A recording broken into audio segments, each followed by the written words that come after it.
कृष्णा। आज की इस वीडियो में हम आपको बताएंगे कि कैसे करें सावन मास की कामिका एकादशी 2025 व्रत का पारण। क्या होगा कामिका एकादशी व्रत को खोलने का सही समय और सही तरीका, क्या हो कि कामिका एकादशी व्रत को खोलने की पूरी पूजा विधि और इस व्रत को खोलते समय क्या गलतियां आपको भूल से भी नहीं करनी है।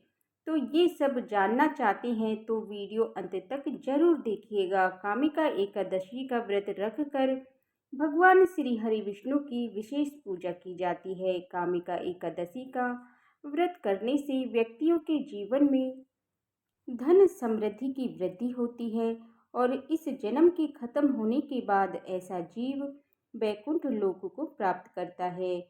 जितना आवश्यक इस व्रत को विधि पूर्वक करना है, इतना ही आवश्यक इस व्रत को सही समय पर खोल कर इसका संपूर्ण फल प्राप्त करना है। इस कामिका एकादशी व्रत को खोलने के लिए एकादशी तिथि का समाप्त होना आवश्यक है। इस बार कामिका एकादशी का व्रत 21 जुलाई सोमवार को सुबह 9:38 पर केवल एकादशी की तिथि खत्म होने पर ही एकादशी का व्रत नहीं खोलना चाहिए, क्योंकि नियम के अनुसार एकादशी के बाद शुरू होने वाले हरिवासर के समय में भी एकादशी का व्रत बिल्कुल नहीं खोलना चाहिए। इस बार कामिका एकादशी के बाद शुरू होने वाला ये हरिवासर का समय समाप्त होगा 21 जुलाई सोमवार दोपहर 3 बजे तक, यानी आपको 21 जुलाई को 3 बजे तक ही अपना कामिका एकादशी का व्रत नहीं खोलना है। द्वादशी की तिथि शुरू होने के बाद ही एकादशी का व्रत खोला जाता है। इस बार कामिका एकादशी के बाद द्वादशी की तिथि प्रारंभ होगी 21 जुलाई 2025 सोमवार को सुबह 9:39 पर और ये द्वादशी की तिथि समाप्त होगी 22 जुलाई 2025 मंगलवार को सुबह 7:05 तक। आइए अब जानते हैं 22 जुलाई को द्वादशी के दिन पड़ने वाले सभी शुभ और अशुभ मुहूर्तों के बारे में, ताकि आप गलत मुहूर्त में आप अपना कामिका एकादशी का व्रत ना खोल लें। 22 जुलाई मंगलवार को द्वादशी पर सूर्य उदय होगा सुबह 5:57 से और सूर्यास्त शाम 7:09 पर होगा। इस दिन ब्रह्म मुहूर्त प्रातःकाल 4:21 से सुबह 5:09 तक रहेगा।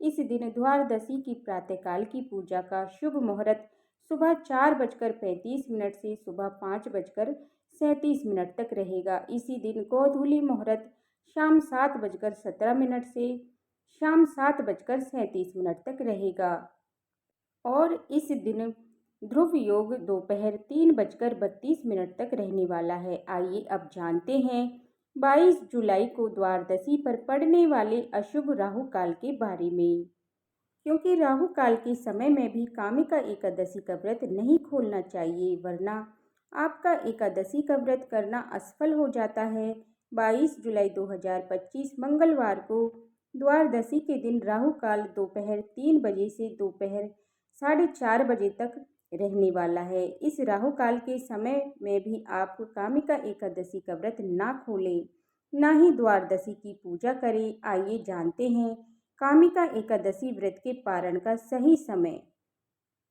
22 जुलाई को द्वादशी पर कामिका एकादशी को खोलने का सबसे सही और सबसे शुभ मुहूर्त होगा सुबह 5:35 से सुबह 7:05 के बीच में।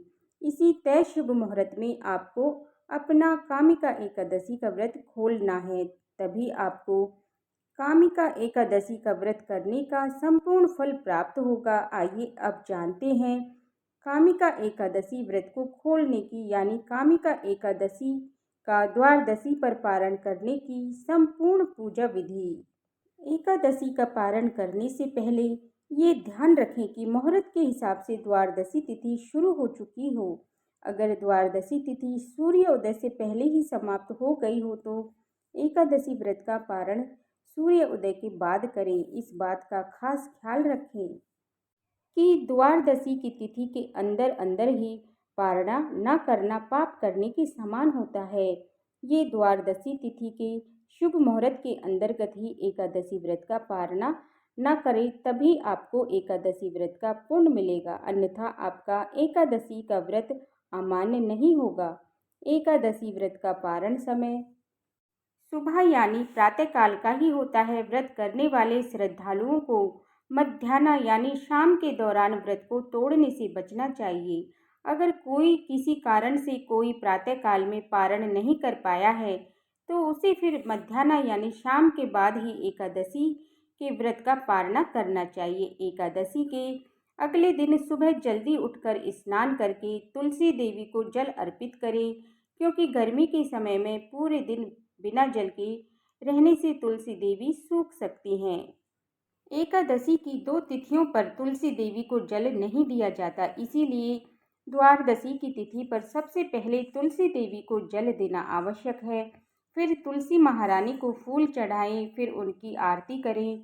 आरती करके उनकी 7 बार परिक्रमा करें। फिर तुलसी परिक्रमा करने वाले मनुष्य को कभी भी यमराज के दर्शन नहीं होते। और अब विष्णु जी की पूजा के लिए तुलसी देवी के कुछ पत्ते ले लें। अब भगवान विष्णु को स्नान करवाकर उनको पीले वस्त्रों से उनका श्रृंगार करें, उनको पीले फूल और तुलसी पत्र चढ़ाएं।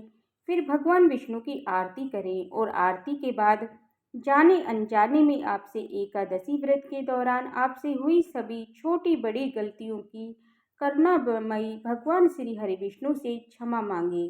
भगवान विष्णु से क्षमा मांगते हुए आपको ये मंत्र बोलते हुए आवानम ना जानामि विसर्जनम पूजा च न जानामि क्षमस्व परमेश्वरम मंत्रहीनम क्रियाहीनम भक्तिहीनम जनार्दन या यल्प पूजित मया देवी परिपूर्ण तदस्तु में। इस मंत्र को अपनी पूजा खत्म होने के बाद आपको 7 बार बोलना चाहिए।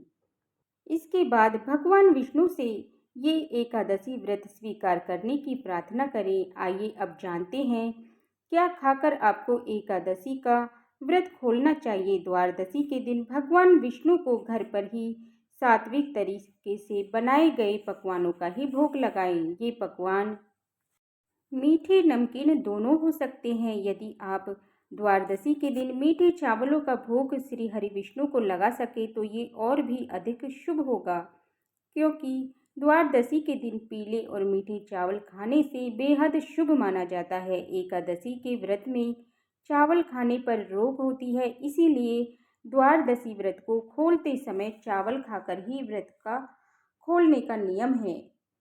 मान्यता है कि एकादशी के दिन चावल खाने से शरीर छोड़ने के बाद वो मनुष्य रेंगने वाले जीवों के रूप में जन्म लेते हैं, लेकिन द्वादशी को चावल खाकर एकादशी व्रत को खोलने वाला मनुष्य मोक्ष को प्राप्त करता है। आपको एकादशी व्रत का पारण करने के लिए पकाए जाने वाले भोजन में गाय के शुद्ध देसी घी का प्रयोग जरूर करना चाहिए।